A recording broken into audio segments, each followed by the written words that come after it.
가을비가 부슬부슬 내리는 서울 외곽의 작은 마을에 박미라가 서 있었다.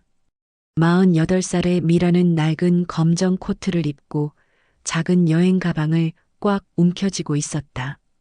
눈앞에는 웅장한 5층 현대식 저택이 서 있었고 높은 철문과 잘 가꾸어진 정원이 그녀의 초라한 모습과 극명한 대조를 이루었다. 미라의 머릿속에는 며칠 전 받았던 전화가 생생하게 떠올랐다. 미라 씨, 이번 간병 일자리는 정말 특별한 곳이에요. 환자분이 재벌가 회장님이시거든요. 월급이 다른 곳보다 3배는 더 나올 거예요. 단 24시간 상주하며 완전한 비밀 유지가 조건입니다. 절대 외부와 연락하면 안 되고 가족들과도 최소한만 소통해야 해요.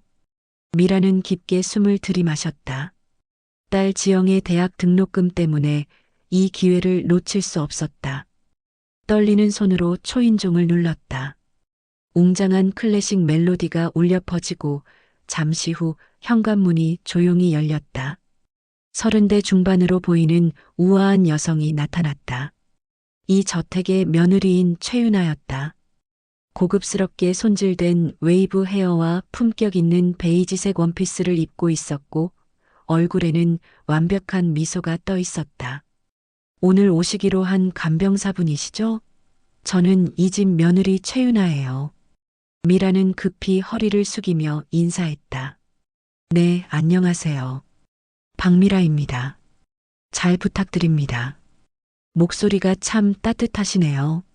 어서 들어오세요. 현관을 들어서자 미라의 입이 벌어졌다. 검은 대리석 바닥이 거울처럼 빛났고 천장에는 수정 샹들리에가 화려하게 매달려 있었다. 벽면에는 값비싸 보이는 유화들이 걸려 있었고 곳곳에 놓인 골동품 화병들이 집안의 격조를 더했다. 많이 놀라셨죠? 저도 처음 시집 왔을 때 정말 압도됐어요. 유나가 이해한다는 듯 웃으며 말했다. 미라는 자신의 초라한 모습이 이 화려한 집과 너무나 대조된다는 생각에 몸이 움츠러들었다. 회장님 방은 3층에 있어요. 엘리베이터로 올라가실게요. 3층으로 올라가는 엘리베이터 안에서 유나가 상황을 설명하기 시작했다. 회장님이 급성 뇌경색으로 쓰러지신 지 2달째예요. 의식은 있으시지만 거의 말씀을 못하시고 거동이 불편하세요. 엘리베이터가 열리자 넓은 복도가 나타났다. 복도 끝 커다란 방문을 열자 넓고 깨끗한 방이 보였다. 중앙에는 의료용 침대가 있었고 그 위에 70대 후반으로 보이는 노인이 조용히 누워 계셨다. 그 순간 미라는 침대 위에 노인을 바라보며 온몸이 얼어붙었다. 심장이 미친 듯이 뛰기 시작했고 손끝이 차갑게 식어갔다. 아버지. 미라의 얼굴이 창백해졌다. 그때 유나가 걱정스러운 목소리로 물었다. 괜찮으세요? 갑자기 얼굴이 하얘지셨는데. 미라는 정신을 차리려고 애썼다. 아니야, 그럴 리 없어. 그냥 닮았을 뿐이야. 아, 괜찮아요. 처음이라 좀 긴장돼서요. 미라는 억지로 웃음을 지었다. 그때 유나가 미라의 표정을 유심히 살펴보더니 갑자기 손뼉을 쳤다. 어머, 정말 신기하네요. 네. 미라 씨, 저희 아버님과 정말 많이 닮으셨어요. 처음 봤을 때부터 누군가 닮았다 싶었는데 바로 저희 아버님이었네요. 미라의 심장이 또다시 빨라졌다. 목이 메어서 말이 나오지 않았다. 어디서 보면 사람들이 진짜 딸이라고 할 것 같아요. 유나는 순진하게 웃으며 말했지만 미라에게는 그 말이 천둥 소리처럼 들렸다. 그런가요? 미라는 어색하게 웃어넘겼지만 마음속으로는 폭풍이 일고 있었다. 유나는 미라를 침대 옆으로 안내했다. 아버님이 말씀을 거의 못하시지만 의식은 있으세요. 하루 3번 식사 도우미를 해드리고 2시간마다 체위 변경을 해주시면 됩니다. 네, 이해했습니다. 미라는 전문 간병사답게 차근차근 설명을 들었다. 그리고 이건 정말 중요한 건데요. 유나가 침대 옆 서랍을 가리키며 말했다. 아버님의 약품들이 여기 있어요. 하루 2번, 아침과 저녁에 꼭 이 약들을 드시게 해주세요. 절대 빠뜨리면 안 됩니다.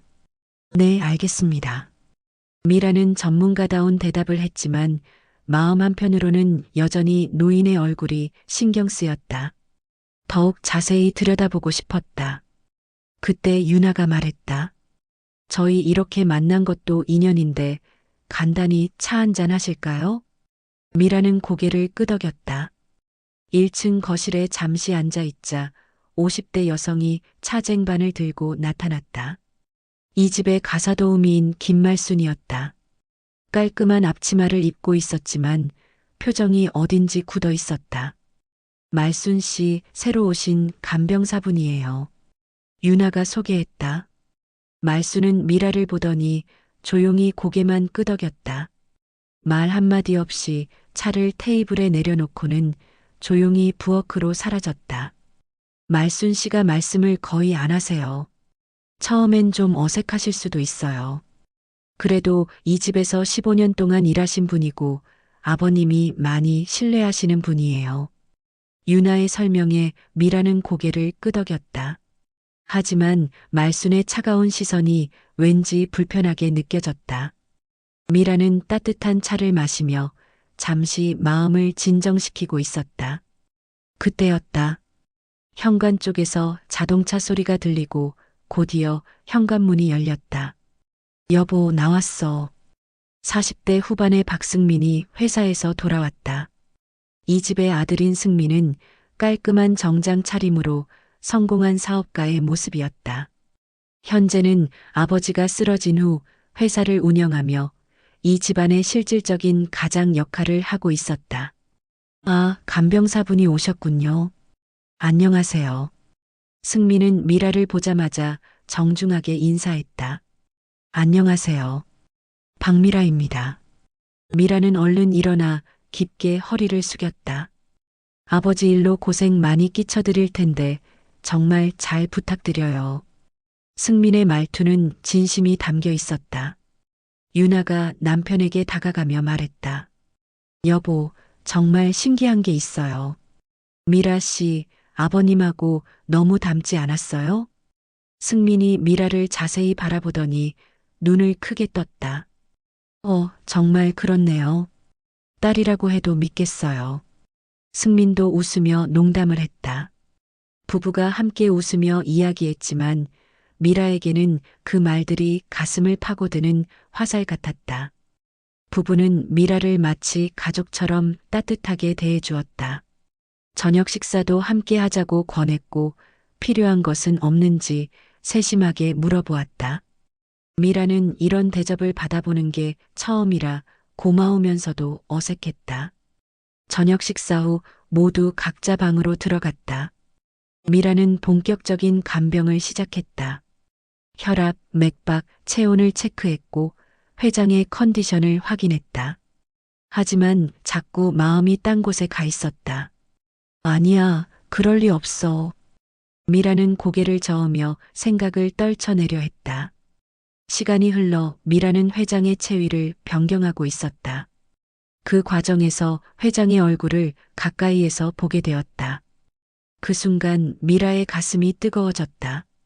코 모양, 귀의 생김새, 심지어 숨쉬는 모습까지 모든 것이 기억 속의 아버지와 겹쳐 보였다. 아무래도 안 되겠어. 확인해 봐야겠어. 미라는 떨리는 손으로 회장의 침대 옆 서랍을 조심스럽게 열었다. 그 안에는 오래된 가죽 지갑이 하나 있었다. 미라는 주위를 살피며 조심스럽게 지갑을 열어보았다. 그 순간 어린 시절 그날이 떠오르기 시작했다. 집이 화재로 타던 그날 어린 미라는 무서워서 방구석에 숨어 있었다.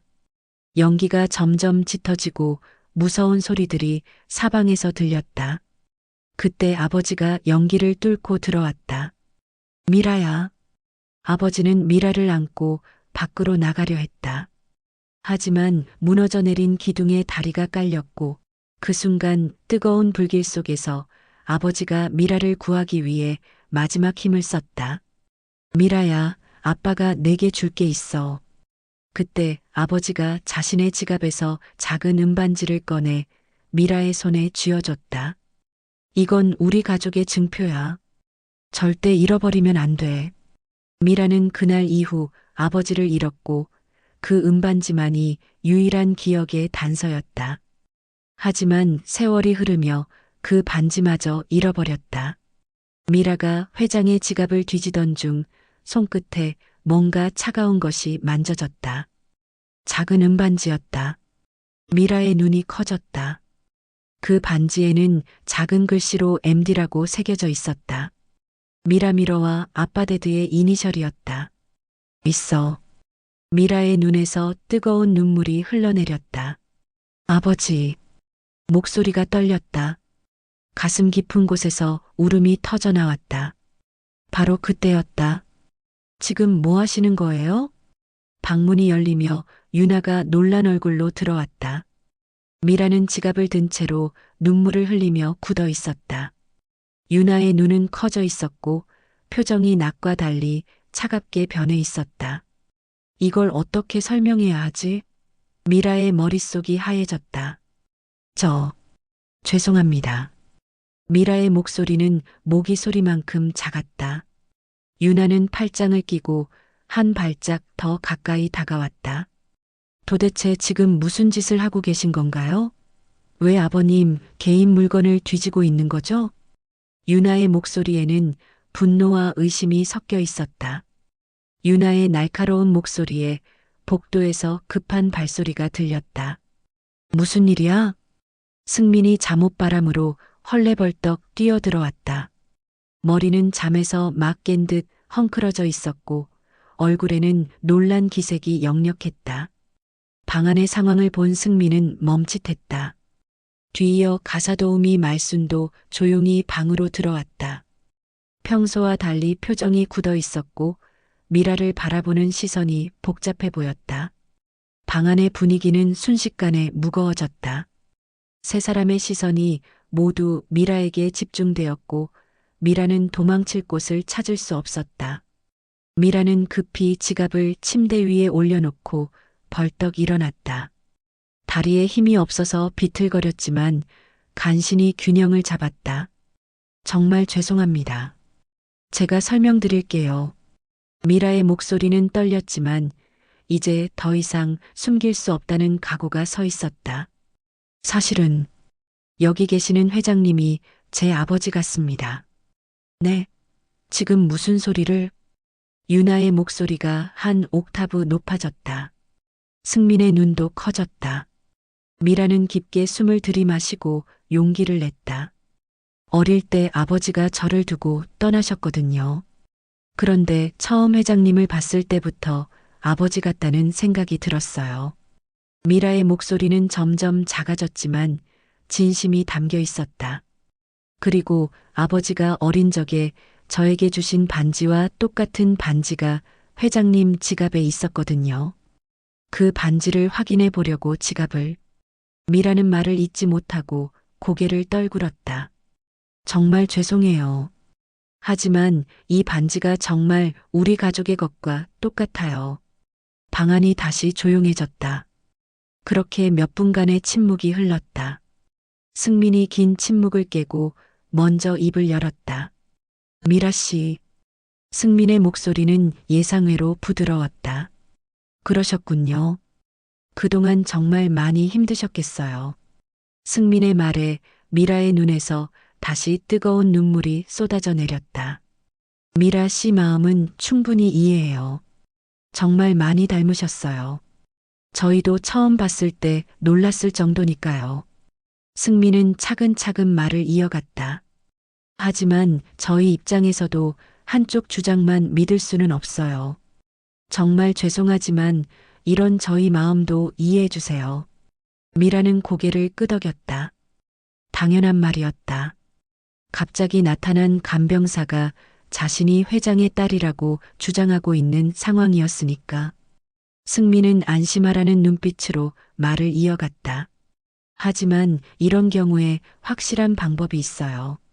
법정 증언이나 공증 같은 걸로요. 승민의 제안에 미라의 고개가 번쩍 들렸다. 법정 증언이요? 네.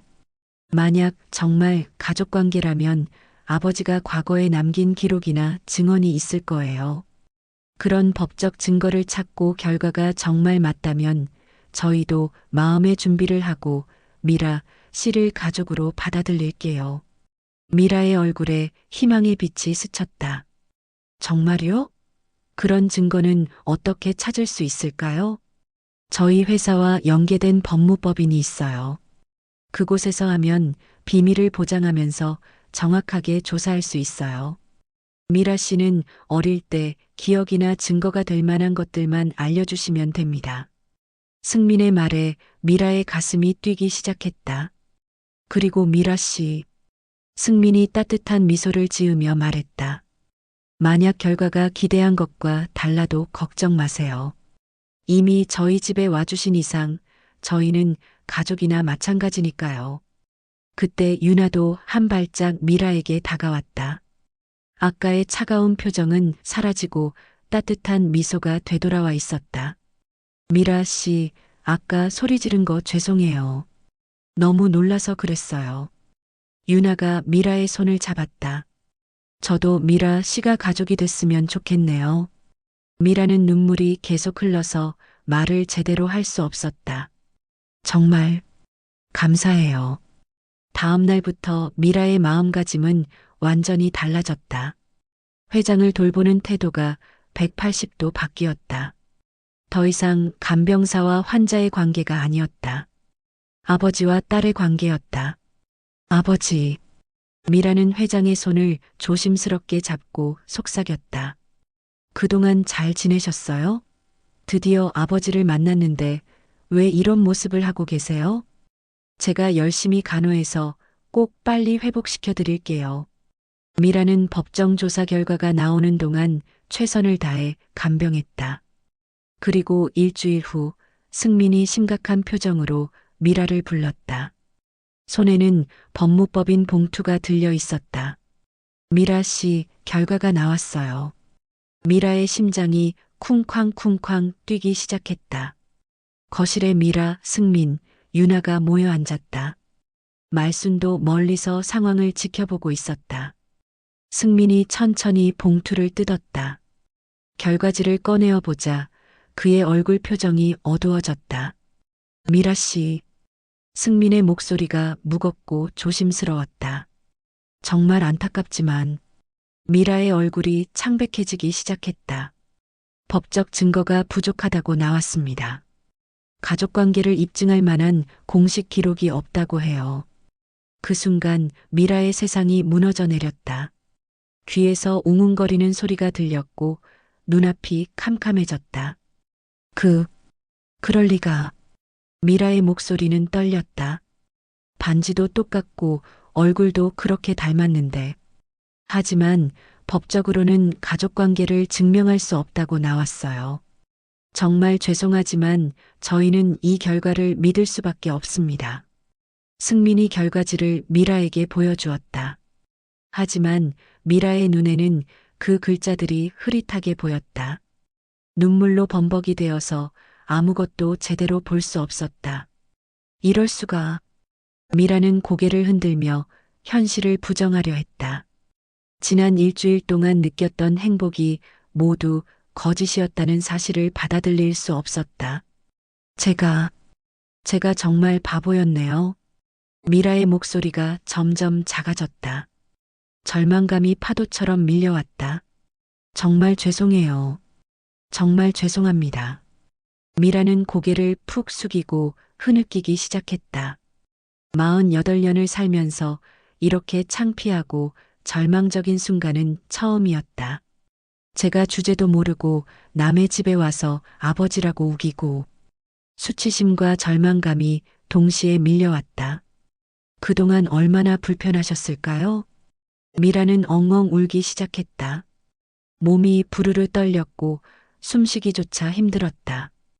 그때 유나가 미라 옆으로 다가와 어깨를 감쌌다. 미라 씨, 그만 우세요. 정말 괜찮아요. 유나의 목소리는 여전히 따뜻했다. 충분히 그럴 수 있어요. 승민도 고개를 끄덕였다. 맞아요. 저라도 그랬을 것 같아요.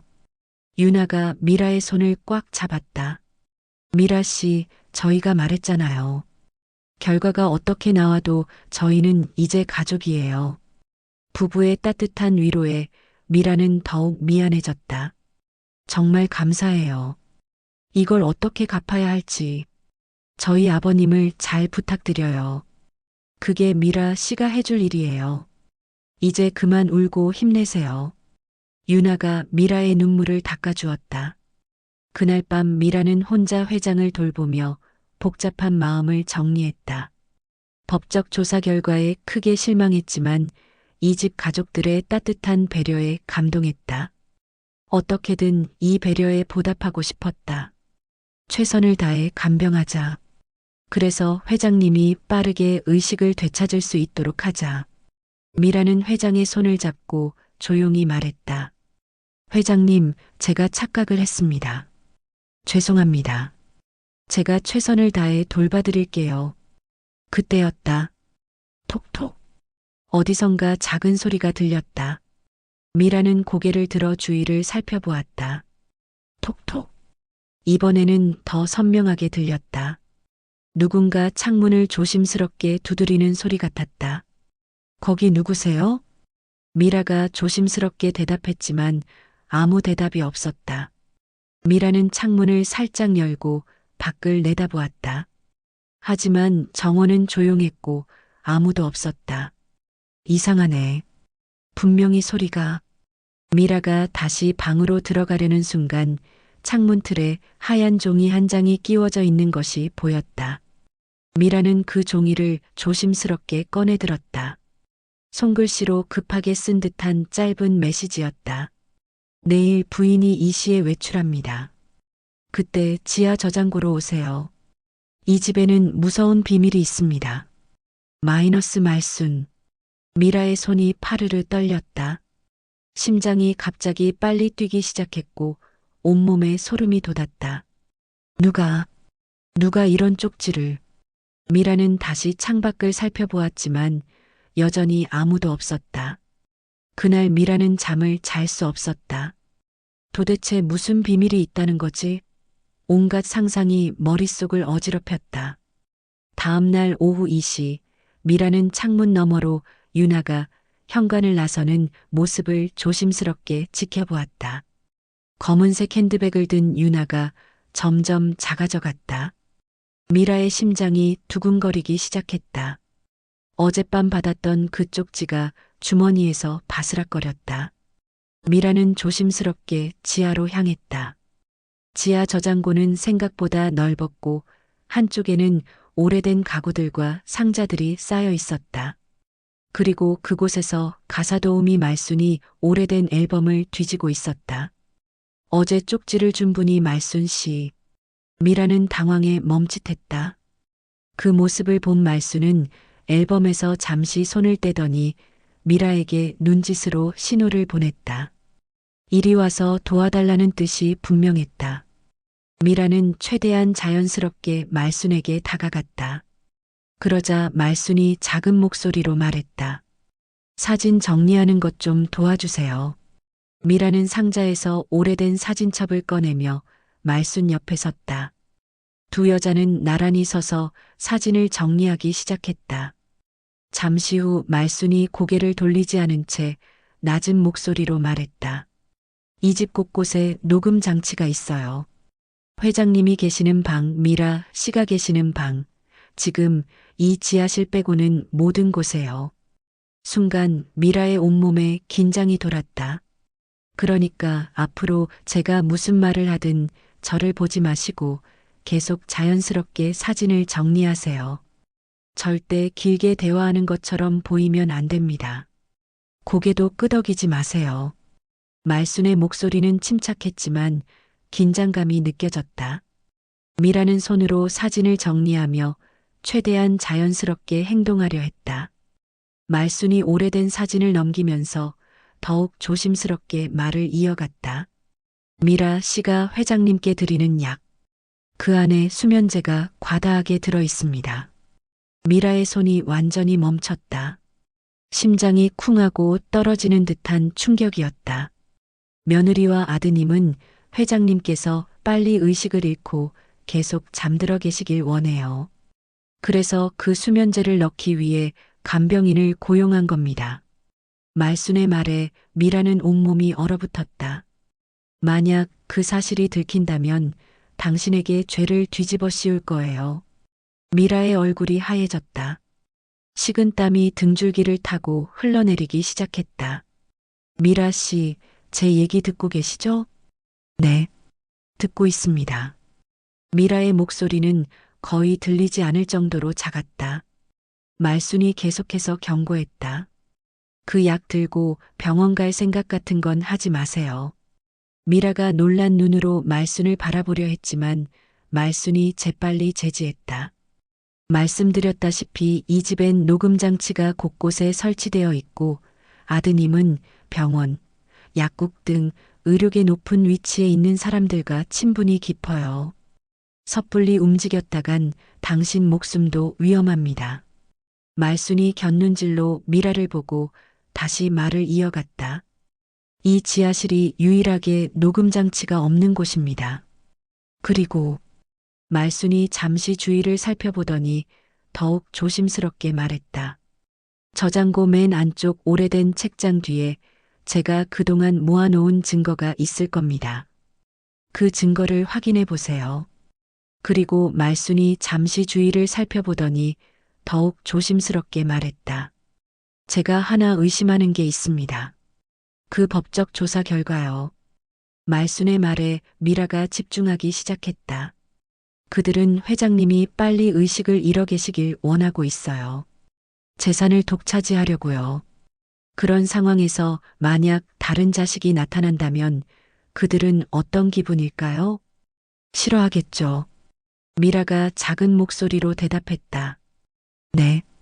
이건 확실하지 않지만 아마 그 법적 조사, 조작됐을 확률이 있습니다.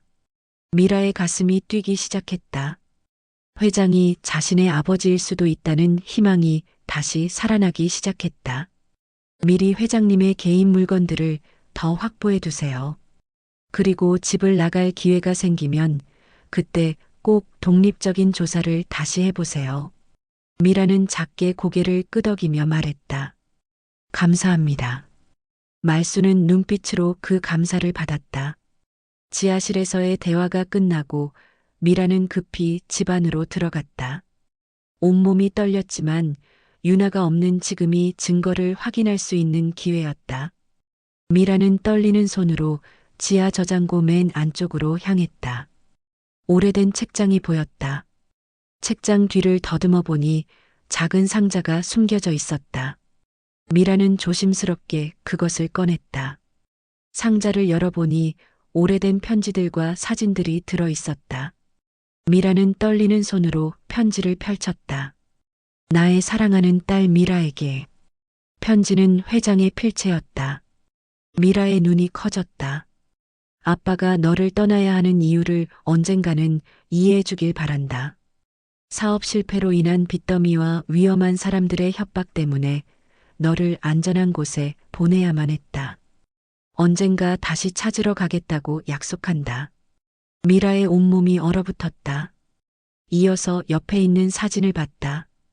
어린 미라와 젊은 회장이 함께 찍은 가족 사진들이 여러 장 있었다. 나를 진짜 찾고 있었구나. 미라는 벌벌 떨며 중얼거렸다. 갑자기 분노가 치밀어 올랐다. 자신을 속이고 가족의 재결합을 방해한 그들에 대한 분노가 뒤섞였다. 이 악마 같은 놈들. 바로 그때 현관문이 열리는 소리가 들렸다. 다녀왔어요. 유나의 목소리였다. 미라의 온몸이 얼어붙었다. 벌써? 미라는 급히 증거들을 다시 상자에 넣어 책장 뒤에 숨겼다. 지하실에서 올라오려는데 발걸음 소리가 가까워지고 있었다. 미라는 간신히 1층으로 올라섰지만 다리에 힘이 없어서 비틀거렸다. 유나가 거실로 들어오는 소리가 들렸다. 미라 씨는 어디 계시나? 미라는 급히 회장 방으로 올라가려 했지만 바로 그 순간 유나와 마주쳤다. 유나는 의심스러운 눈으로 미라를 바라보며 물었다. 어디 다녀오시는 거예요? 미라의 얼굴은 창백했고 식은땀이 흘러내리고 있었다. 목구멍이 바짝 말라 말이 나오지 않았다. 하지만 뭔가 대답을 해야 했다. 이 침묵이 더 길어지면 더욱 의심받을 것 같았다. 화장실 다녀왔어요. 배가 좀 아파서요. 미라는 급하게 변명을 지어냈다. 하지만 말을 하면서도 자신의 목소리가 너무 부자연스럽다는 것을 느꼈다. 유나의 표정이 미묘하게 변했다. 뭔가 석연치 않다는 듯한 의심스러운 눈빛이었다. 그랬군요. 유나의 말투가 확연히 차가워졌다. 미라는 그 변화를 온몸으로 느꼈다. 한기가 서늘해졌고 식은땀이 이마를 타고 흘러내렸다. 회장님은 괜찮으시죠? 네, 괜찮으세요. 미라는 어색하게 대답했지만 유나의 시선이 계속 따가웠다. 그럼 올라가서 회장님 돌봐주세요. 미라는 고개를 끄덕이고 급히 계단을 올라갔다. 뒤에서 유나의 시선이 느껴졌다. 회장방에 들어간 미라는 마음을 다잡으려 했다. 하지만 계속해서 떨리는 손을 진정시킬 수 없었다. 그날 저녁 식사 시간이었다. 승민과 유나 그리고 미라가 식탁에 앉았다. 평소와 달리 분위기가 어색했다. 미라 씨, 오늘 어떠셨어요? 승민이 자연스럽게 물었지만 유나는 계속 미라를 의심스럽게 바라보고 있었다. 네, 괜찮았어요. 회장님 상태도 안정적이시고요. 미라는 최대한 자연스럽게 대답했지만 속으로는 식은땀이 흘러내리고 있었다. 그때 유나가 갑자기 입을 열었다. 미라 씨, 혹시 오늘 지하실에 가보신 적 있나요? 미라의 숟가락을 든 손이 순간 멈췄다. 심장이 쿵 떨어지는 것 같았다. 지하실요? 아니요, 왜요? 아니에요. 그냥 지하실 문이 열려 있길래. 유나는 여전히 의심스러운 눈으로 미라를 바라보고 있었다. 미라는 최대한 자연스럽게 식사를 계속했지만 음식이 목에 넘어가지 않았다. 식사 후 미라는 다시 회장 방으로 올라갔다. 회장의 약을 드릴 시간이 다가오고 있었다.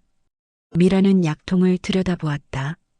말순의 말이 사실이라면 이 안에 과량의 수면제가 들어있다는 것이다. 미라는 고민에 빠졌다. 어떻게 하지? 약을 안 들이면 들킬 텐데. 그때 미라에게 한 가지 아이디어가 떠올랐다. 미라는 조심스럽게 약을 절반만 덜어냈다. 그리고 나머지 절반만 회장에게 드렸다. 회장님, 약 드세요. 회장은 여전히 의식이 흐릿한 상태였지만 미라가 주는 약을 받아 먹었다. 그날 밤 미라는 회장의 상태를 지켜보았다. 평소보다 수면제 양이 적어서인지 회장이 조금 더 깨어 있는 것 같았다. 회장이 작은 신음소리를 냈다. 미라는 급히 다가갔다. 회장님? 회장의 눈이 조금 더 또렷해 보였다. 그리고 입술을 움직이며 무언가 말하려고 했다. 미라. 미라는 깜짝 놀랐다. 회장이 자신의 이름을 부른 것이다. 네, 회장님. 제가 여기 있어요. 회장이 힘겹게 손을 들어 미라의 손을 잡았다. 네, 딸. 미라의 눈에서 뜨거운 눈물이 흘러내렸다. 회장이 자신을 기억하고 있었다. 아버지. 정말 아버지이신 거예요? 회장이 힘겹게 고개를 끄덕였다. 편지. 봤니? 네, 봤어요. 그동안 저를 찾고 계셨던 거죠? 회장이 또 고개를 끄덕였다. 그리고 힘겹게 말했다. 조심해. 위험해. 네, 승민. 유나, 조심해. 그때 복도에서 발걸음 소리가 들렸다. 누군가 올라오고 있었다. 회장은 급히 미라의 손을 놓고 다시 잠든 척했다. 미라도 급히 자리를 정리했다. 곧 방문이 열리며 유나가 들어왔다. 미라 씨, 이 시간에 무슨 일이세요? 회장님이 잠깐 신음소리를 내셔서 확인해 봤어요. 그래요? 괜찮으시겠어요? 네, 지금은 괜찮으세요. 유나는 회장의 상태를 잠깐 확인하고는 나갔다. 하지만 그 후로도 계속 방문 근처를 서성이는 소리가 들렸다. 미라는 그날 밤 잠을 이룰 수 없었다. 아버지가 자신을 기억하고 있다는 사실에 기뻤지만 동시에 이 집에서 벌어지고 있는 일들에 대한 두려움도 컸다. 다음 날 아침 미라는 평소보다 일찍 일어났다. 회장의 상태를 체크하고 아침 간병을 시작했다. 그런데 이상한 일이 벌어졌다. 평소 아침 8시에 일어나시던 유나가 7시부터 집안을 돌아다니고 있었다. 그리고 말순에게 뭔가 지시하고 있었다. 말순 씨, 지하 저장고 정리 좀 해주세요. 오늘 중으로요. 미라의 심장이 빨라졌다. 혹시 어제 자신이 지하실에 갔다 온 것을 알고 있는 것일까? 점심시간이 되자 승민이 회사에서 돌아왔다. 평소보다 훨씬 일찍 돌아온 것이었다. 미라 씨, 잠깐 얘기 좀 할까요? 승민의 목소리가 평소와 달랐다. 미라는 승민을 따라 거실로 내려갔다. 거실에는 유나도 함께 있었다. 앉으세요. 승민이 소파를 가리켰다. 미라는 조심스럽게 앉았고 승민과 유나는 그 앞에 서서 미라를 내려다보았다. 분위기가 심상치 않았다. 죄송하지만 간병을 그만해 주셨으면 합니다. 승민의 첫마디에 미라는 귀를 의심했다. 네, 갑자기 왜? 아내한테 들었어요. 어제 허락 없이 지하실에 다녀왔다고요. 승민의 목소리에는 차가운 분노가 섞여 있었다. 저희가 처음에 계약할 때 분명히 말씀드렸잖아요. 개인 공간은 침범하지 말아달라고. 미라는 변명하려 했지만 말이 나오지 않았다. 이렇게 약속을 어겨버리면 저희가 더 이상 신뢰할 수 없어요. 승민이 단호하게 말했다. 특히 저희가 외출한 동안에 이런 일이 일어났다는 것은 정말 실망스럽습니다. 유나도 옆에서 고개를 끄덕이며 동조했다. 미라는 머리가 하얘졌다. 모든 것이 너무 갑작스럽게 일어나고 있었다. 죄송합니다. 미라가 뭔가 말해보려 했지만 승민이 손을 들어 막았다. 더 이상 할 말은 없어요. 승민은 시계를 보며 말했다. 지금 짐 정리하시고 나가주세요. 급여는 오늘까지 계산해서 현금으로 드릴게요. 미라는 더 이상 할 말이 없었다. 어벙벙한 상태로 고개만 끄덕였다. 네, 알겠습니다. 잠시 후 짐을 다 챙긴 미라는 잠시 회장의 방 앞에서 멈춰섰다. 마지막으로 인사라도 드리고 싶었지만 유나의 차가운 시선 때문에 그럴 수도 없었다. 미라는 가방을 들고 1층으로 내려왔다. 미라가 현관문을 향해 걸어갈 때 부엌에서 말순이 나왔다. 말순은 미라를 보며 안쓰러운 표정을 지었지만 아무 말도 할 수 없었다. 두 여자는 눈빛으로만 작별 인사를 나누었다. 그럼 미라는 작은 목소리로 인사하고 현관문을 열었다. 문이 닫히는 소리와 함께 미라의 마지막 희망도 사라지는 것 같았다. 몇 걸음 걷다가 미라는 버스 정류장 벤치에 주저앉았다. 다리에 힘이 빠져서 더 이상 서 있을 수가 없었다. 미라는 주머니에 손을 넣었다. 구겨진 몇 장의 지폐와 함께 어제 몰래 가져온 회장의 머리카락 몇 가닥이 작은 봉투에 들어 있었다. 그래, 아직 희망이 있어. 미라의 마음에 작은 불씨가 다시 타오르기 시작했다. 미라는 결심을 굳히고 버스에 올랐다. 시내 종합병원에 도착한 미라는 유전자 검사센터를 찾아갔다. 독립적인 친자 확인 검사를 의뢰하고 싶습니다. 미라는 떨리는 손으로 작은 봉투에서 회장의 머리카락을 꺼냈다. 그리고 자신의 구강세포도 채취했다. 최대한 빠르게 결과 부탁드립니다. 미라는 접수증을 받아들고 병원을 나섰다. 병원에서 나온 미라는 시외 버스터미널로 향했다. 이제 갈 곳은 한 곳뿐이었다. 딸 지영이가 있는 고향집. 버스 안에서 미라는 창밖을 바라보며 자신의 아픈 삶을 되돌아봤다. 남편 철수가 세상을 떠난 후 미라는 딸 지영이와 단둘이 남겨졌다. 그런데 얼마 지나지 않아 지영이마저 심각한 교통사고를 당했다. 다행히 생명에는 지장이 없었지만 하반신 마비가 되었다.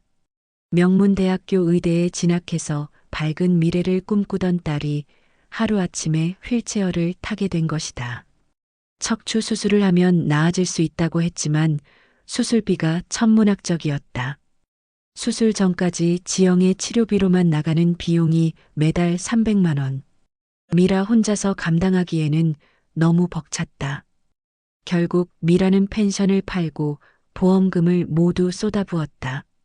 그리고 평소 미라를 잘 챙겨주던 시누이 댁에서 지영이와 함께 지내게 됐다.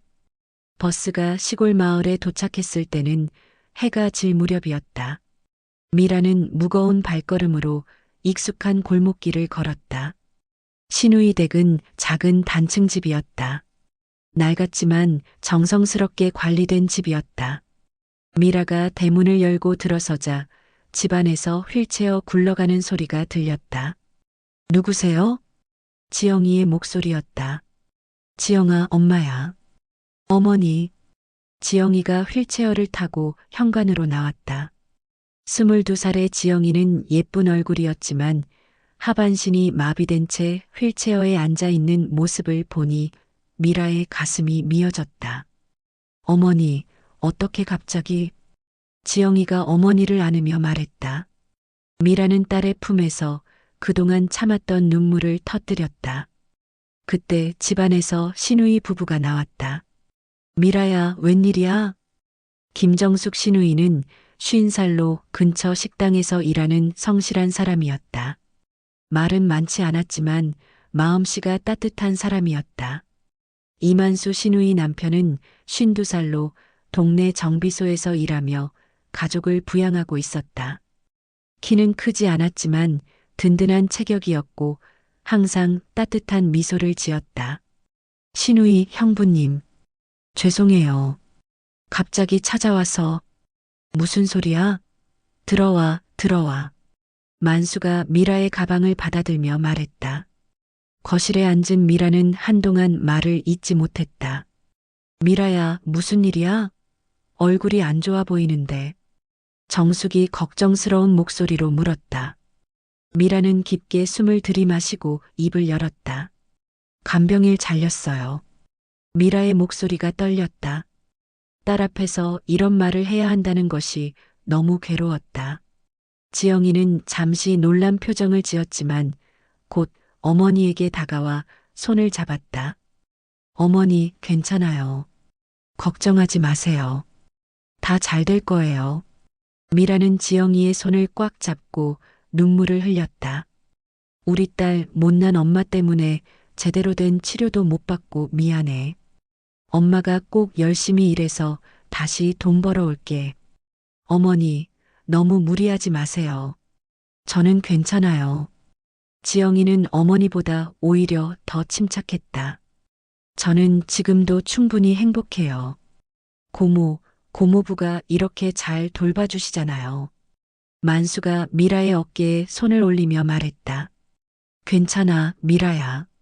내가 다시 일어설 때까지 지영이도 너도 우리가 끝까지 책임질 테니까 걱정 마. 정숙도 다가와 말했다. 그래, 미라야. 무리하지 말고 천천히 해. 우리가 도울게. 가족이잖아. 미라의 눈에 눈물이 쏟아지기 시작했다. 감사해요. 제가 꼭 나중에 다 갚을게요. 갚을 게 뭐 있어?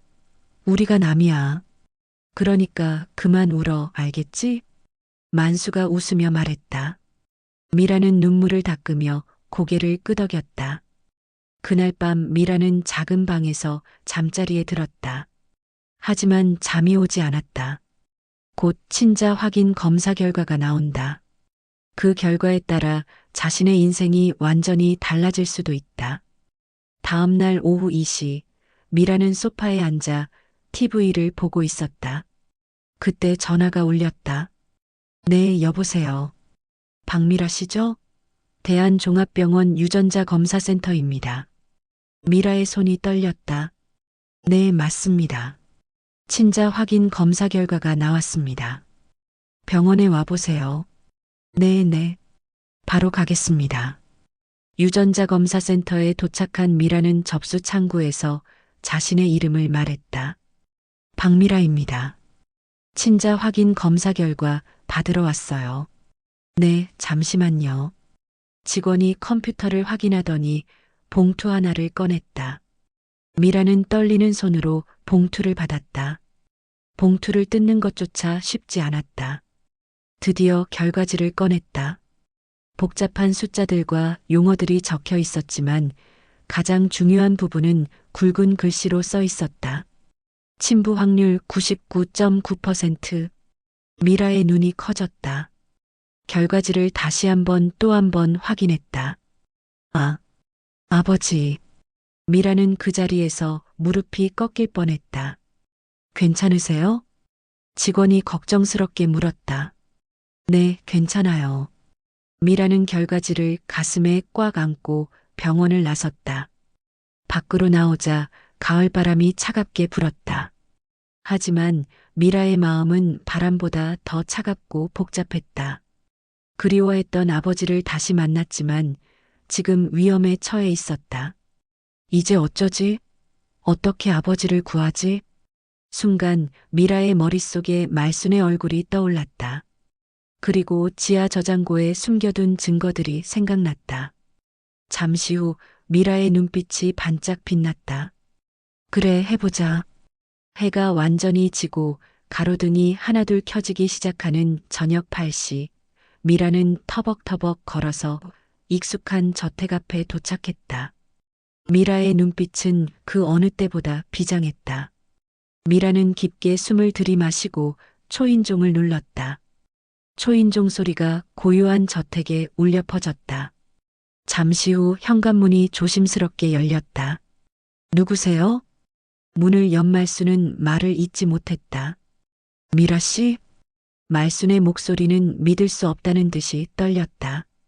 말순 씨, 지금 당장 승민 씨와 유나 씨를 보고 싶어요. 집에 있죠? 말순은 잠시 말을 잇지 못했다. 그런데 미라 씨. 알아요. 미라가 말순의 말을 자르며 말했다. 하지만 꼭 만나야 할 일이 있어요. 말순은 잠시 망설이다가 뒤를 돌아보았다. 거실에서 저녁 식사하는 소리가 들렸다. 들어오세요.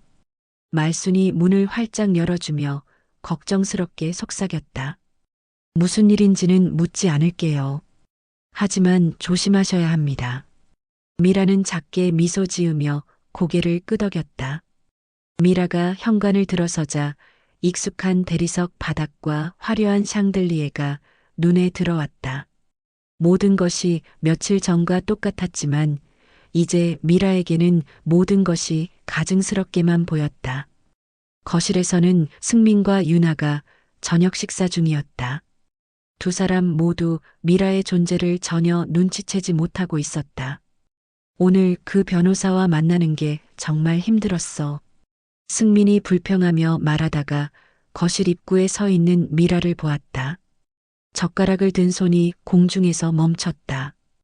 반찬 몇 개가 바닥에 떨어졌다.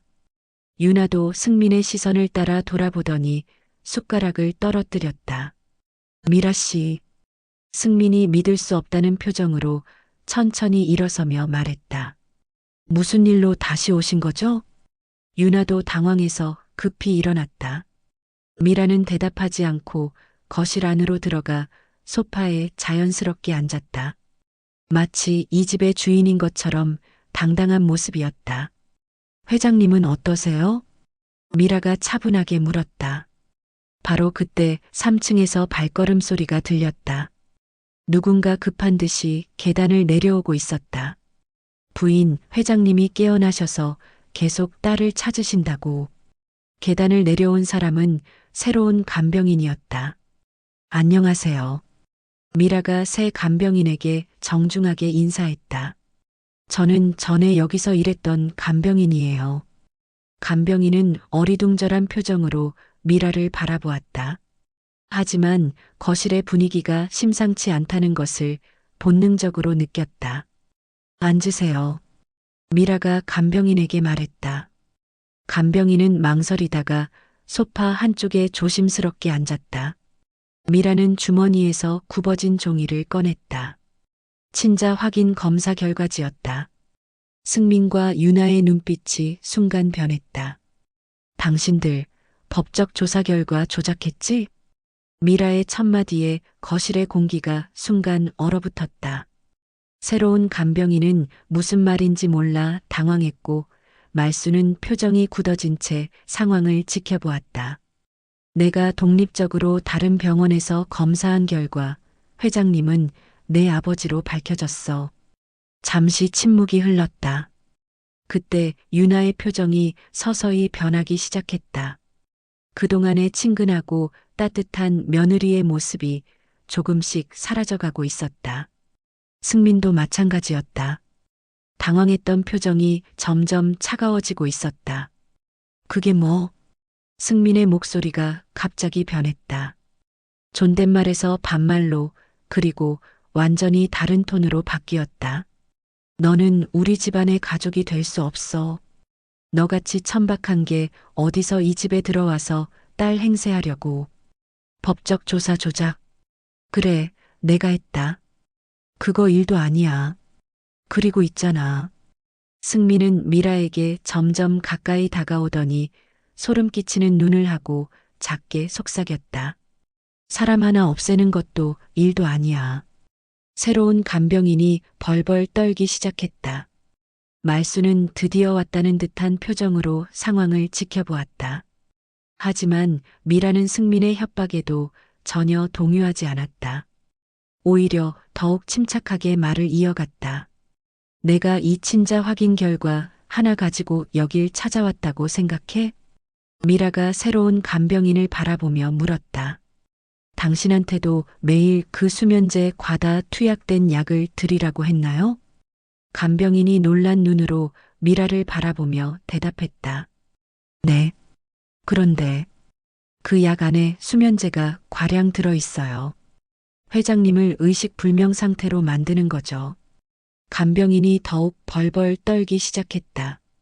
대체 무슨 소리 하는 거야? 너 왜 이래? 미쳤어? 유나가 발끈하며 소리쳤다. 미쳤냐고? 아니, 너네가 미친 거지. 나한테는 증거도 있어. 미라가 단호하게 말했다. 내가 그날 왜 지하 저장고에 들어갔는지 알아? 거기에 너네가 우리 아버지를 의식불명 상태로 만들려고 한다는 증거를 찾으러 갔거든. 거짓말. 유나가 소리쳤다. 승민이 급히 말순을 보며 소리쳤다. 말순 씨, 지금 당장 가서 확인해봐. 말순이 마지못해 지하로 갔다. 거실에는 무거운 침묵이 흘렀다. 몇 분 후 말순이 상자를 들고 내려왔다. 승민과 유나가 그 상자를 보자 얼굴이 하얘졌다. 승민이 미라를 붙잡으며 소리쳤다. 너 지금 이 사실 누구한테 얘기했어? 경찰한테 얘기했어? 미라는 비웃으며 말했다. 아니, 이제 여기서 나가서 말하려고.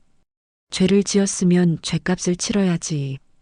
미라의 말을 들은 승민은 잠시 멈춰 서 있더니 갑자기 작게 웃기 시작했다. 흐아. 처음에는 작은 웃음이었지만 점점 커져갔다. 하하하하. 마침내 승민은 머리를 뒤로 젖히며 미친 듯이 웃어댔다. 그 웃음소리가 거실 전체에 섬뜩하게 울려 퍼졌다. 새로운 간병인은 그 소리에 온몸이 오싹해져서 소파 끝으로 몸을 움츠였다. 말순도 얼굴이 굳어진 채 승민을 바라보았다. 이 미친년이. 승민의 웃음이 갑자기 멈췄다. 그리고 미라를 바라보는 눈에는 살기가 서려 있었다. 내가 이 자리까지 어떻게 온지 알아? 승민의 목소리는 차가웠지만 그 안에 무서운 기운이 흘렀다. 방해가 되는 놈들 하나둘씩 다 정리해가며 올라왔어. 승민이 천천히 미라에게 다가가며 말했다. 승민의 얼굴에는 이제 완전히 다른 사람의 모습이 드러나 있었다. 너 사람 잘못 건드렸어. 승민이 새로운 간병인과 말순을 차례로 바라보며 말했다. 미안하지만 이것 때문에 너네도 죽어줘야겠다. 새로운 간병인은 더 이상 참지 못하고 울음을 터뜨렸다. 제발, 저는 정말 아무것도 몰라요. 승민이 주머니에서 휴대폰을 꺼내며 음산하게 웃었다. 자, 이제 마무리를 해볼까? 승민이 전화번호를 누르는 소리가 거실에 또렷하게 들렸다. 삐삐. 신호음이 울리고 곧 상대방이 받았다. 나야. 너네 두목 어디 있어? 바꿔봐. 잠시 기다리는 동안 승민은 미라를 노려보며 입꼬리를 올렸다.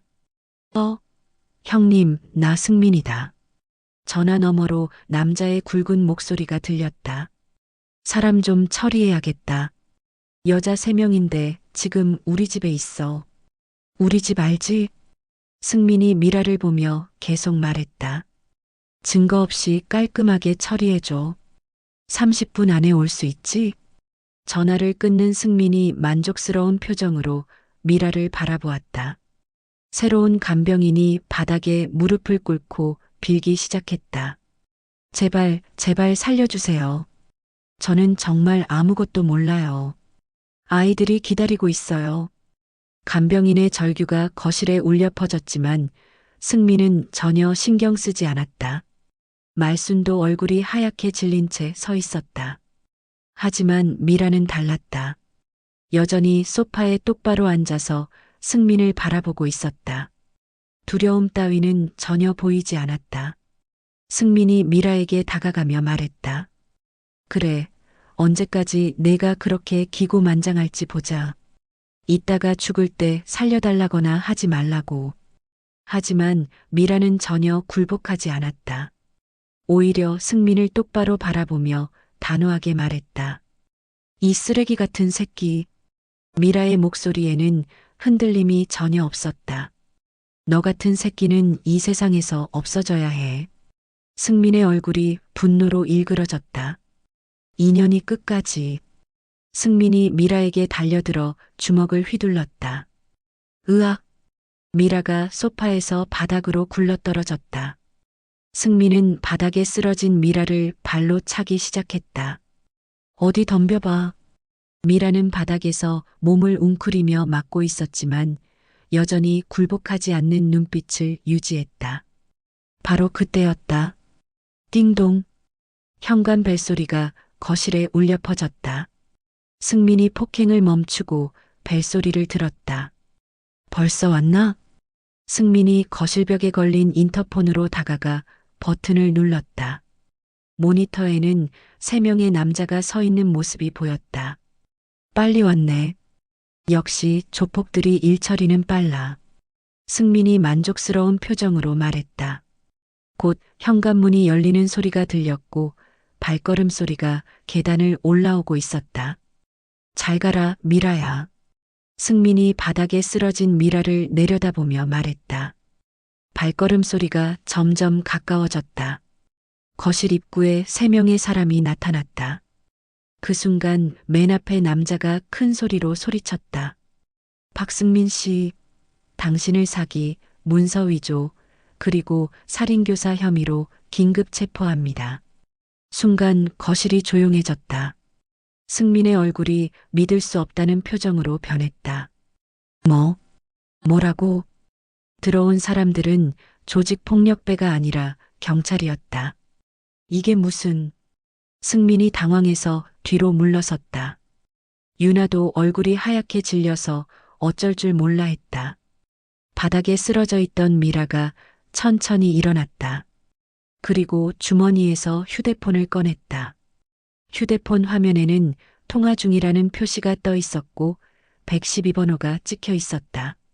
미라가 아픈 배를 부여잡고 미소 지으며 말했다. 잘 가라, 이 자식아. 승민과 유나는 이제야 모든 것을 깨달았다. 자신들이 완전히 함정에 빠진 것을. 수갑이 채워진 승민이 마지막 발악을 했다. 너네 내가 누군지 알아? 내가 여기서 끝날 것 같아? 하지만 경찰들은 전혀 흔들리지 않았다.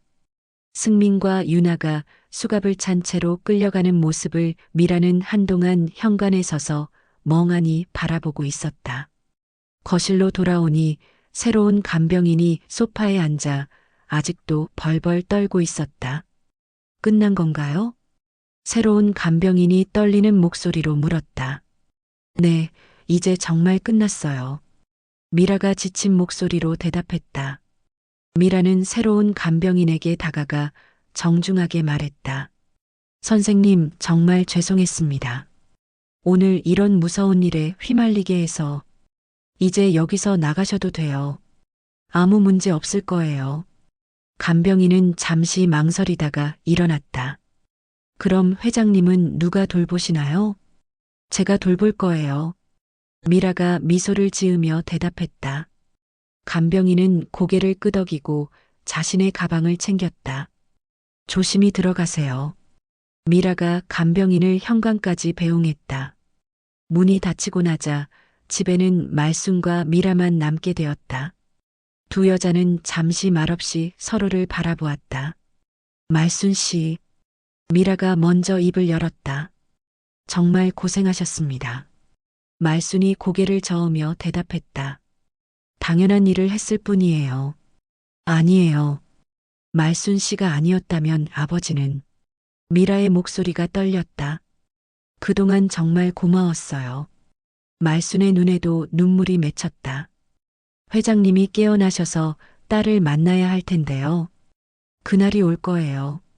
분명히요. 미라는 말순의 손을 잡고 진심을 담아 말했다. 말순 씨, 저는 앞으로 이 집안에서 아버지를 회복시키는데 최선을 다할 거예요. 그때까지 저를 도와주세요. 말순이 고개를 끄덕였다. 당연하죠. 두 여자는 서로를 바라보며 미소 지었다. 그럼 이제 아버지께 가볼까요? 미라가 일어서며 말했다. 3층 회장방에 들어가니 회장은 여전히 침대에 누워 있었다. 하지만 예전보다 얼굴빛이 훨씬 나아 보였다. 미라는 침대 옆 의자에 앉아 아버지의 손을 잡았다. 아버지, 이제 안전해졌어요. 이제 아무도 아버지를 해치지 못해요. 회장의 얼굴은 평온해 보였다. 그날 이후 미라는 다시 24시간 간병을 시작했다. 말순도 미라를 도와 회장을 정성껏 돌봤다. 하지만 무엇보다 중요한 것은 수면제 과다 투약을 중단한 것이었다. 이제 회장에게는 정상적인 치료약만 투약되었다. 그러던 어느 날 아침 미라가 평소처럼 아버지의 상태를 확인하고 있을 때였다. 아버지, 오늘도 좋은 하루. 미라가 말하다가 멈췄다. 회장의 눈꺼풀이 미세하게 떨리고 있었다. 아버지, 미라가 더 가까이 다가갔다. 그때 회장의 눈이 천천히 열렸다. 아버지, 미라가 감격해서 소리쳤다. 눈에서 뜨거운 눈물이 쏟아져 내렸다. 말순 씨, 미라의 부르는 소리에 말순이 급히 달려왔다. 회장님이 눈을 뜨셨어요. 하지만 회장은 눈만 뜨고 있을 뿐 다른 반응은 보이지 않았다. 말도 하지 못했고 몸도 움직이지 못했다. 그저 천장을 바라보고 있을 뿐이었다. 그래도 미라에게는 기적 같은 순간이었다. 며칠이 더 지나자 회장에게 조금씩 변화가 생기기 시작했다. 처음에는 천장만 바라보던 회장이 이제는 고개를 조금씩 돌려서 주변을 둘러보기 시작했다. 아버지, 여기 봐주세요. 미라가 아버지 앞에서 손을 흔들자 회장의 시선이 미라를 향했다. 저 봐주시는 거죠? 제가 보이시죠? 회장의 눈에서 눈물이 흘러내리기 시작했다. 회장은 무언가 말하려고 하는 듯 입술을 움직였지만 소리는 나오지 않았다. 괜찮아요, 아버지. 천천히 하세요. 미라가 아버지의 손을 꽉 잡으며 말했다.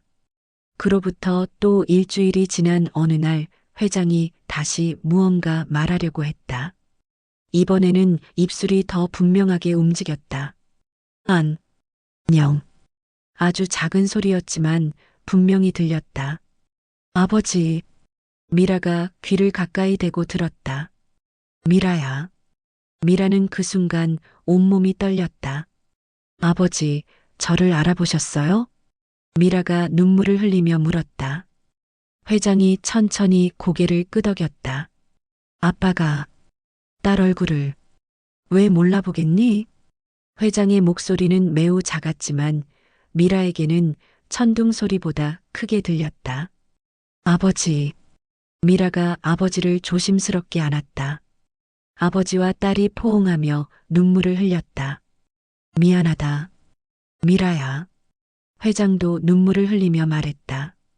아니에요, 아버지. 이제 만났으니까 됐어요. 미라는 그동안의 모든 한과 그리움이 눈물과 함께 흘러내리는 것을 느꼈다. 말순도 멀리서 이 장면을 보며 조용히 눈물을 닦았다. 한편 서울 시내 한 고급 호텔 스위트룸에서는 비밀스러운 만남이 이루어지고 있었다. 이번 일은 좀 크게 터졌습니다. 정장을 입은 중년 남자가 말했다. 승민이 말이에요. 걱정하지 마세요. 다른 남자가 여유롭게 대답했다. 제가 금방 빼드릴게요. 검찰이나 판사나 다 우리 손 안에 있습니다. 정말 가능할까요? 물론이죠. 조금만 기다리세요. 승민은 우리에게 너무 유용한 사람이에요. 그냥 놔둘 수는 없죠. 권력자들은 이미 승민과 유나를 구해내기 위한 계획을 세우고 있었다. 시간이 지나면서 회장의 몸은 놀라운 회복세를 보였다. 이제는 침대에서 일어나 앉을 수 있고 휠체어를 타고 집안을 돌아다닐 수 있을 정도가 되었다. 하지만 무엇보다 달라진 것은 그의 눈빛이었다. 죽음의 문턱에서 돌아온 후 더욱 예리해진 눈으로 주변의 모든 것을 관찰하고 있었다. 어느 날 저녁 미라가 회장 방에 들어갔을 때였다. 회장은 창가에 앉아 정원을 바라보고 있었다. 미라야. 회장이 딸을 부르는 목소리에는 무언가 묻고 싶은 게 있다는 느낌이 들었다. 네, 아버지. 승민과 유나에게 무슨 일이 있었니? 미라의 손이 잠시 멈췄다. 그동안 아버지께 어떻게 말씀드려야 할지 고민하고 있던 문제였다. 그게 미라가 애매하게 대답했지만 회장의 눈빛은 이미 무언가 눈치채고 있었다. 미라야, 아버지는 바보가 아니다. 미라는 더 이상 숨길 수 없다는 것을 깨달았다. 아버지, 사실 그들이 지금 감옥에 있어요. 회장의 표정에는 큰 놀라움이 없었다. 감옥에? 네. 아버지를 수면제로 의식불명 상태로 만들려 했거든요. 이제 미라는 모든 것을 쏟아내기 시작했다. 자신이 모르는 사이에 수면제가 과다 투약된 약을 아버지께 드렸던 것. 말순과 함께 진실을 밝혀낸 과정. 승민과 유나가 체포된 것까지. 미라의 설명이 끝나자 회장은 잠시 침묵했다. 그러더니 예상외로 차분하게 말했다. 사실 눈치채고 있었다. 승민과 유나가 내 재산을 노리는 건 이미 알고 있었으니까. 회장의 목소리에는 깊은 실망감이 묻어 있었다. 그래도 설마 이 정도까지 할 줄은 몰랐지만. 미라가 아버지의 손을 잡았다. 회장이 잠시 침묵하더니 쓸쓸한 목소리로 말했다. 사실 나는 죽어도 여한이 없었다. 살 만큼 살았으니까. 그런데 회장이 미라를 바라보며 미소를 지었다. 우리 딸을 이렇게 다시 만나니 내가 살아있을 이유가 생겼구나. 미라의 눈에서 뜨거운 눈물이 흘러내렸다. 미라야, 내 얘기 잘 들어라. 회장이 진지한 눈빛으로 미라를 바라보며 말했다. 아마 승민과 유나는 곧 다시 나올 거다. 네, 그게 무슨... 승민이 그동안 검찰과 법원 높은 곳에 인맥을 많이 만들어뒀거든. 벌써 뒷공작이 시작됐을 거야. 회장의 목소리에는 오랜 경험에서 우러나온 확신이 있었다. 하지만 걱정하지 마라. 회장이 딸을 바라보며 말했다. 내 곁에는 이 아비가 있잖니? 그 말에는 40년간 사업계를 주름잡아온 거물의 위험이 담겨 있었다. 이제 내가 직접 나서야겠구나. 다음 날 아침 회장이 침대 옆 서랍에서 휴대폰을 꺼내 전화를 걸었다. 최 비서?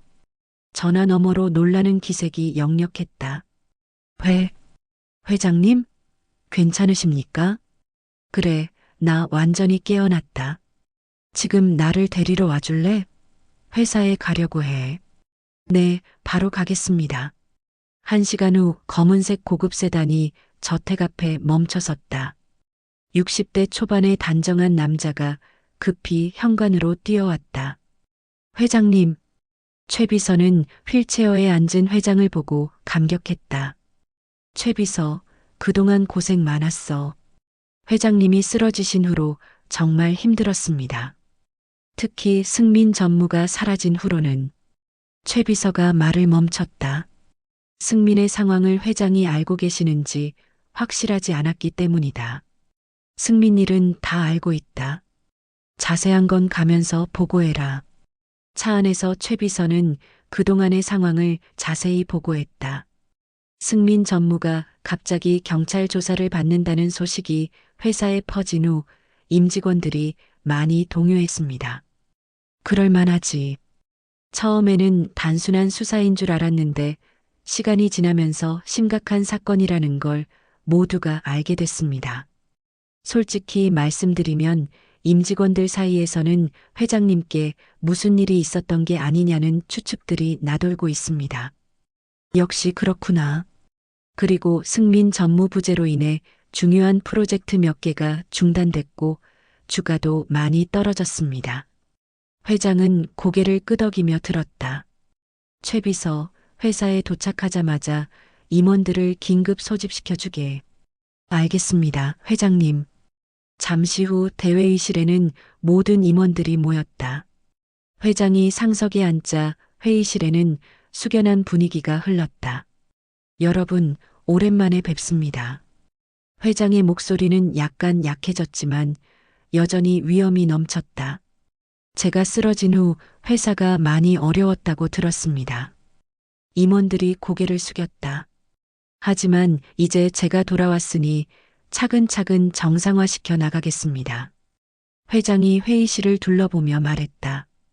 다만 한 가지 분명히 해둘 것이 있습니다.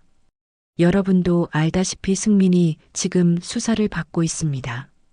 회의실에 긴장감이 흘렸다. 승민이 저지른 일에 대해서는 여러분도 곧 자세히 알게 될 것입니다. 하지만 그것은 승민 개인의 일이지 우리 회사와는 무관합니다. 회장의 목소리가 더욱 힘있게 변했다. 저는 이제 승민을 아들이라고 생각하지 않습니다. 저에게 돌이킬 수 없는 상처를 입혔기 때문입니다. 임원들이 서로를 바라보며 놀라워했다. 구체적인 내용은 수사가 끝나면 공개하겠습니다. 저는 앞으로 우리 회사의 발전과 명예를 위해 제 남은 생을 바칠 각오입니다. 여러분도 저를 믿고 함께 해주시기 바랍니다.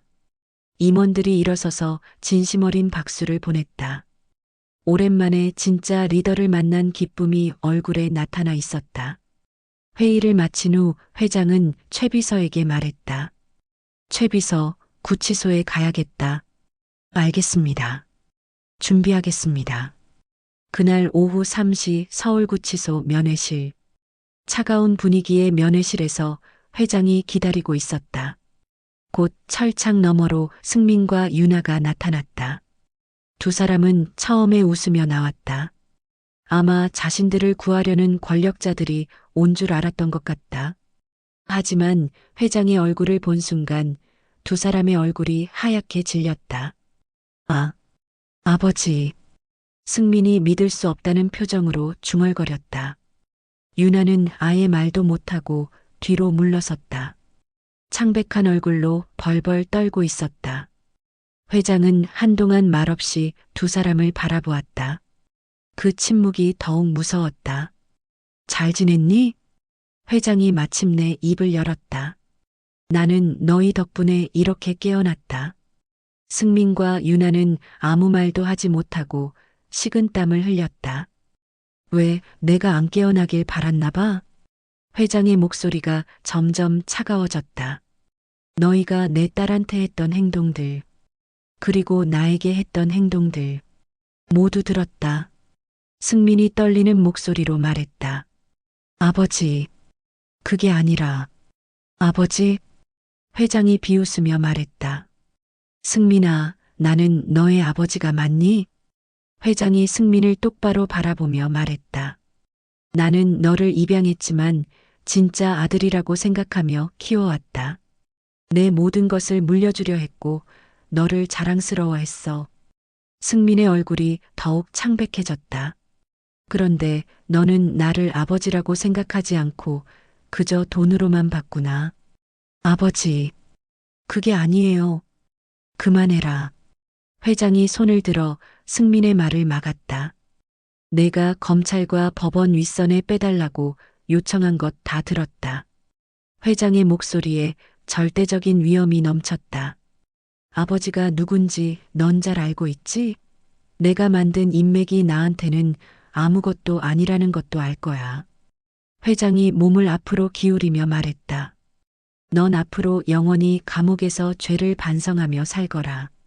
그제서야 승민과 유나가 무릎을 꿇고 빌기 시작했다. 아버지, 정말 죄송해요. 잘못했어요. 살려주세요. 하지만 회장은 냉정했다. 너무 늦었다. 무엇보다 내 딸한테 한 너희의 행동들은 절대 용서할 수 없구나. 회장의 목소리에 분노가 섞였다. 잘 살아라. 다시는 보지 말자. 구치소에서 나온 회장은 바로 집으로 향했다. 미라는 현관에서 아버지를 기다리고 있었다. 회장의 얼굴에는 피로와 안도감이 동시에 묻어 있었다. 아버지, 괜찮으세요? 회장이 딸의 손을 꽉 잡으며 말했다. 미라야, 이제 걱정하지 않아도 돼. 모든 게 잘 끝났다. 네. 승민과 유나 모두 이제 죗값을 치르게 될 거다. 아버지, 저 때문에 무리하신 거 아니에요? 회장이 딸을 바라보며 따뜻하게 말했다. 아니야. 이건 아버지로서 당연히 해야 할 일이었어. 미라의 눈에서 눈물이 글썽이었다. 두 사람은 거실로 들어가 마주 앉았다. 회장이 딸을 바라보며 부드럽게 말했다. 미라야, 이제 그 이야기는 그만하고 내 이야기를 듣고 싶구나. 제 이야기요? 그래. 그동안 어떻게 살았는지 아버지는 아무것도 모르잖아. 회장의 목소리에는 40년간 쌓인 그리움이 묻어 있었다. 사실 결혼 생활이 그리 쉽지만은 않았어요. 미라가 조심스럽게 자신의 삶을 이야기하기 시작했다. 미라의 이야기를 모두 듣자 회장이 작게 말했다. 그동안 고생이 많았구나. 회장의 목소리에 미안함이 묻어 있었다. 그리고 딸 지영이가 있어요. 미라의 얼굴이 밝아졌다. 하나뿐인 자랑스러운 딸이에요. 명문대 의대에 다니고 있거든요.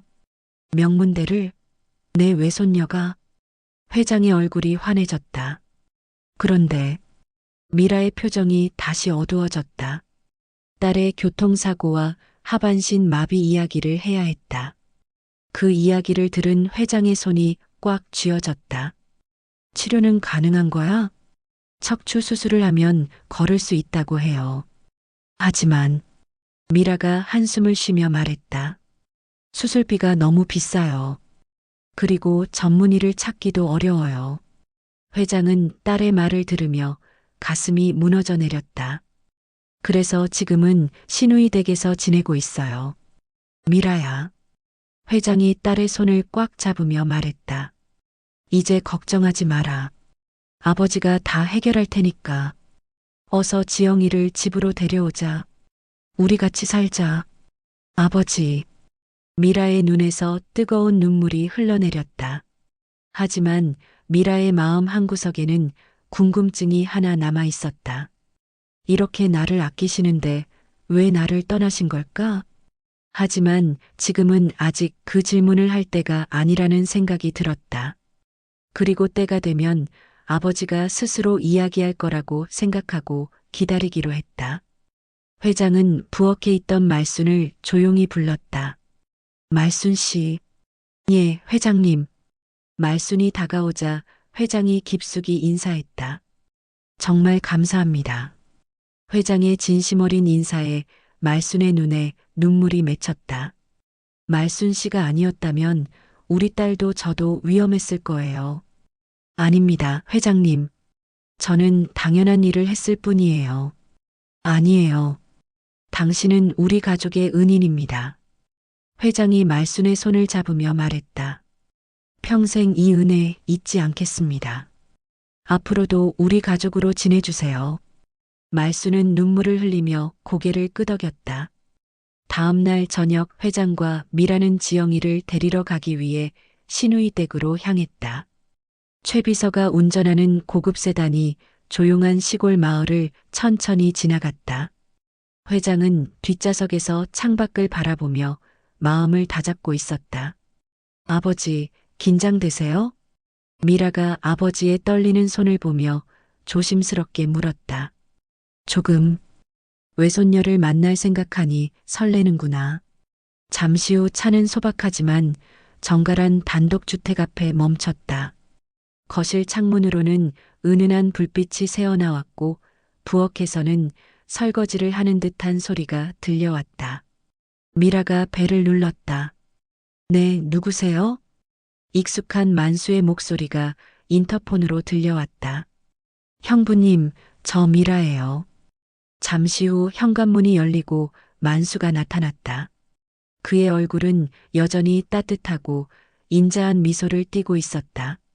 어서 와, 미라야.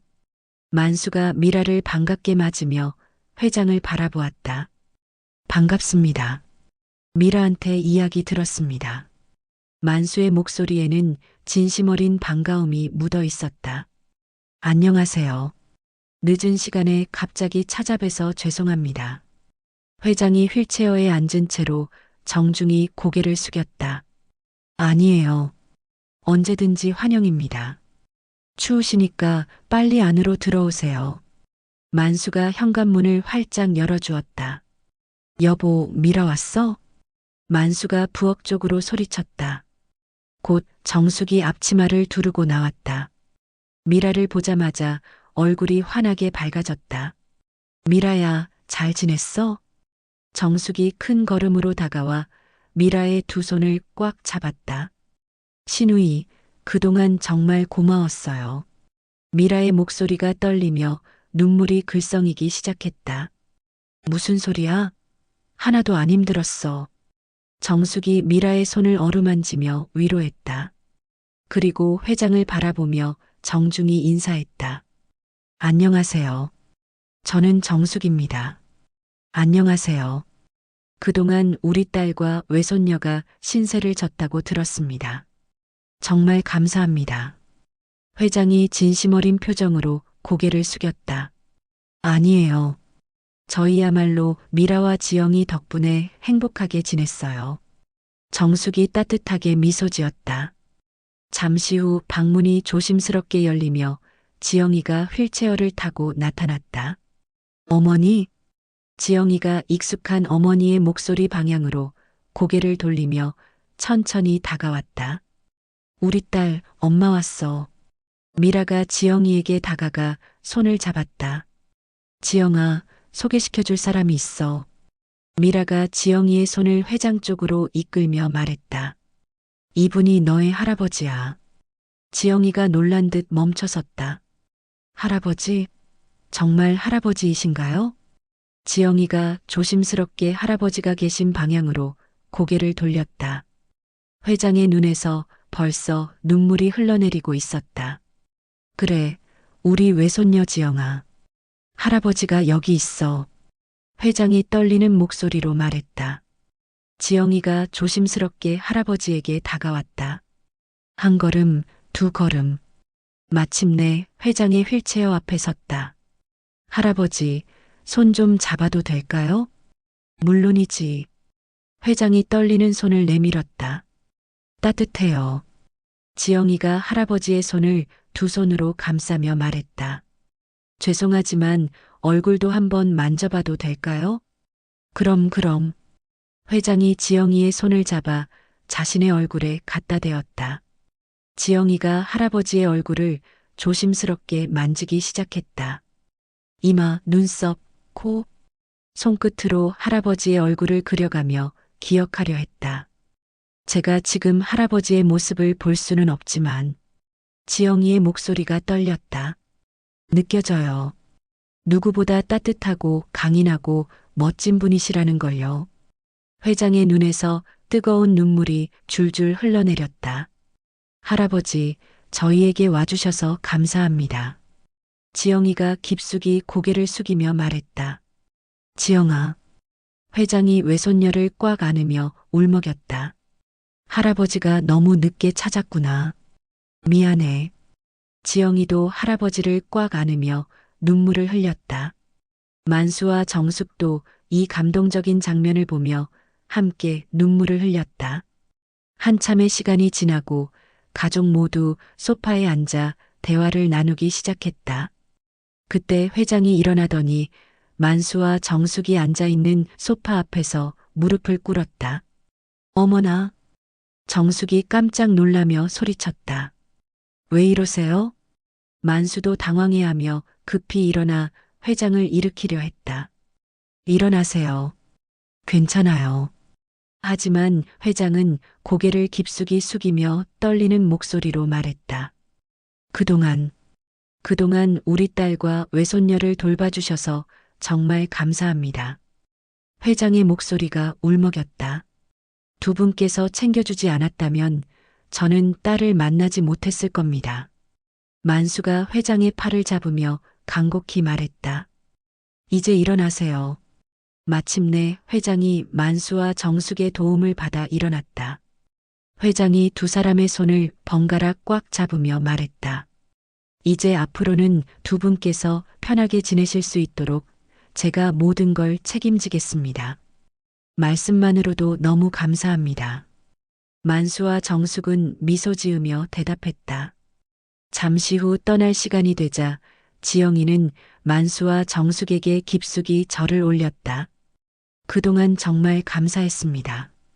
평생 잊지 않을게요. 우리 지영이 자주 놀러와. 이 집은 언제나 내 집이야. 정숙이 지영이의 손을 꽉 잡으며 눈물을 글썽했다. 만수가 흐뭇한 미소를 지으며 지영이의 어깨를 두드렸다. 만수가 고개를 돌려 회장에게 말했다. 건강 잘 챙기시고요. 언제든 일이 생기면 연락 주세요. 감사합니다. 잠시 후 회장의 고급 세단이 천천히 움직이기 시작했다. 뒷좌석에 앉은 회장과 지영이 그리고 미라의 얼굴에는 희망에 찬 미소가 떠올라 있었다. 회장이 지영이와 미라의 손을 각각 잡으며 말했다. 이제 우리 가족의 시간을 보내자. 네, 할아버지. 지영이가 환하게 웃으며 대답했다. 아버지, 정말 고마워요. 미라도 눈물을 글썽이며 아버지의 손을 꽉 잡았다. 차창 밖으로 따뜻한 저녁 불빛들이 흘러갔다. 진짜 가족의 새로운 출발이었다. 그렇게 6개월이 흘렀다. 회장은 자신이 없는 동안 망가졌던 회사 복구에 많은 힘을 쏟았고 저녁이면 어김없이 집으로 돌아와 가족과 시간을 보냈다. 식탁에서 지영이와 나누는 이야기, 미라와 나누는 소소한 일상 대화들이 그동안 잃어버린 세월을 조금씩 메워주는 것 같았다.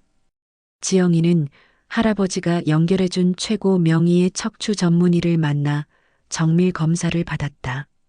다행히 수술이 가능하다는 판정을 받았고 회장은 최고의 의료진과 시설을 제공했다. 수술은 완벽하게 성공했다. 미라는 매일 아침 아버지의 안부를 묻고 저녁에는 가족이 함께 식사하며 하루 일과를 나누는 이런 일상이 매일 감사했다. 말수는 이제 더 이상 가사도우미가 아니었다. 가족들이 진심으로 가족의 일원으로 대해준 덕분에 생애 가장 행복한 시간을 보내고 있었다. 그러던 어느 날이었다. 서울중앙지방법원 대법정은 방청객들로 가득 찼다. 오늘은 승민과 유나에 대한 최종 판결이 선고되는 날이었다. 미라는 방청석 맨 앞자리에 앉아 있었다. 옆에는 회장이 엄숙한 표정으로 앞을 바라보고 있었다. 피고인 박승민, 최윤아, 일어서십시오. 판사의 목소리가 법정에 울려 퍼졌다. 승민과 유나는 수갑을 찬 채로 떨리는 다리로 일어났다. 불과 몇 달 전까지만 해도 권세를 부리던 그들의 모습은 온데간데 없었다. 피고인 박승민은 문서 위조, 사기, 살인교사, 협박 등의 혐의로 징역 20년을 선고합니다. 피고인 최윤아는 공모, 증거인멸, 협박 등의 혐의로 징역 12년을 선고합니다. 안 돼. 승민이 절규하며 바닥에 주저앉았다.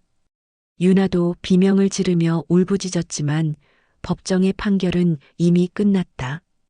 법정을 나오는 미라와 회장은 깊은 숨을 들이마셨다. 이제 정말로 모든 것이 끝났다. 그날 저녁 회장과 미라, 지영이가 함께 저녁 식사를 하고 있었다. 할아버지, 지영이가 조심스럽게 입을 열었다. 다음 주에 재활치료가 끝나요. 정말이니? 회장의 눈이 반짝 빛났다. 네. 의사 선생님이 이제 거의 정상적으로 걸을 수 있다고 하세요. 그렇구나. 우리 지영이가 이제 정말 완전히 나았구나. 회장이 감격해서 지영이의 손을 잡았다. 할아버지, 저 의대 복학하고 싶어요. 지영이가 결심한 듯 말했다. 물론이지. 당연히 해야지.